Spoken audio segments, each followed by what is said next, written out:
మొన్నే ఈ ముఖ్యమంత్రి సైకో ముఖ్యమంత్రి అందరి నీవా నీళ్లంటూ హంగామా చేశాడా లేదా? వచ్చా నీళ్లు?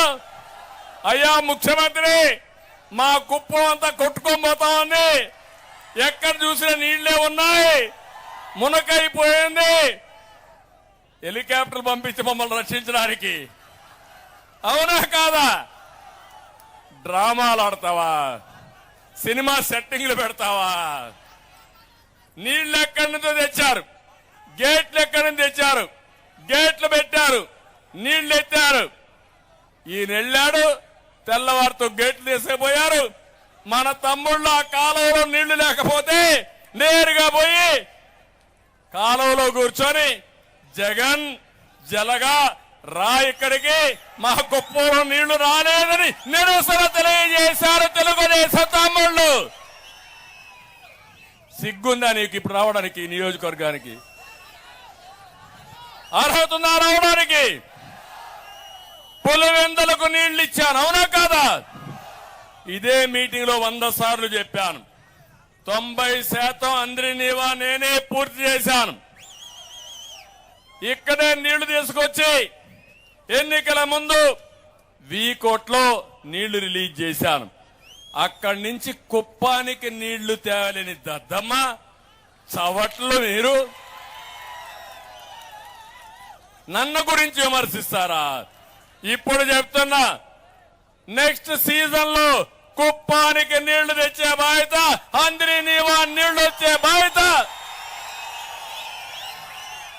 అన్ని చెరువులు నింపే బాధ్యత, పాలారు పూర్తిగా భారించే బాధ్యత, ప్రతి ఒక్క ఎకరాకు నీళ్లు ఇచ్చే బాధ్యత తెలుగుదేశం పార్టీ తీసుకుంటాం, మిత్రపక్షాలు తీసుకుంటాం. అవునా కాదా అని మిమ్మల్ని అడుగుతున్నా.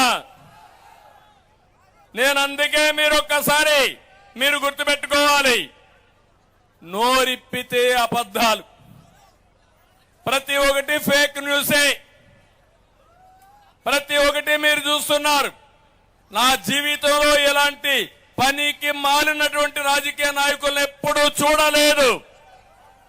ముఖ్యమంత్రిని ఇది కూడా లేకుండా ఇష్టానుసారంగా మాట్లాడే పరిస్థితికి వచ్చారు. ఇంకో పక్క కుప్పానికి అభివృద్ధి కాదు, నేను అభివృద్ధి కోసం పోరాడానా లేదా? అన్ని పనులు చేశామా లేదా? 5 ఏళ్లు హింసను తెచ్చారు. నేను ఒకటే చెప్తున్నా, ఈ నియోజకవర్గానికి చాలా అన్యాయం జరిగింది, తీరని అన్యాయం జరిగింది. ఎప్పుడూ లేని విధంగా కుప్పంలో హింస, దాడులు, కబ్జాలు, బెదిరింపులు వచ్చాయి. గ్రనైట్ మాఫియా వచ్చింది. నేను మొన్నే చూశాను, అక్కడ పోయినప్పుడు శాంతిపురంలో చూస్తే కేజీఎఫ్ మారిగా మొత్తం తువేశారు. ఆ రోజు నేను కంప్లైంట్ చేశాను. కంప్లైంట్ చేసి సిగ్గులేని నాయకులు 2 రోజులు గమ్మునుండి మళ్లీ యథేచ్ఛగా గ్రానైట్ దొంగ వ్యాపారం చేశారంటే నా దగ్గర అన్ని లెక్కలున్నాయి, వడ్డీతో సహా మీ దగ్గర వసూలు చేసే బాధ్యత రేపు తీసుకుంటాం.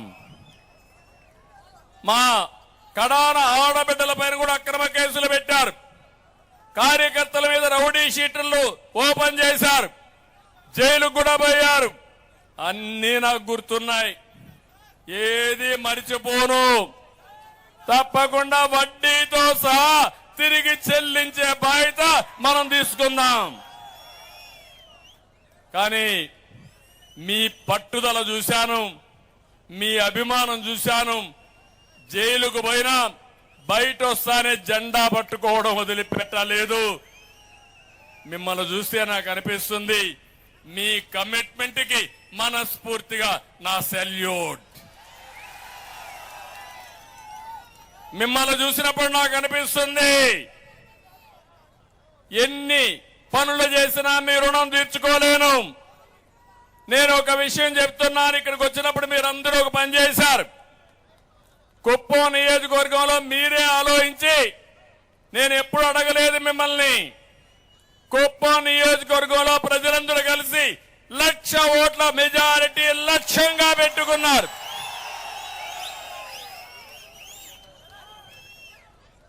సాధిస్తారా అని మిమ్మల్ని అడుగుతున్నా. నమ్మకమేనని మిమ్మల్ని అడుగుతున్నా. రాష్ట్రంలో అతిపెద్ద మెజారిటీ వచ్చే నియోజకవర్గం మన కుప్పం, అవునా కాదా?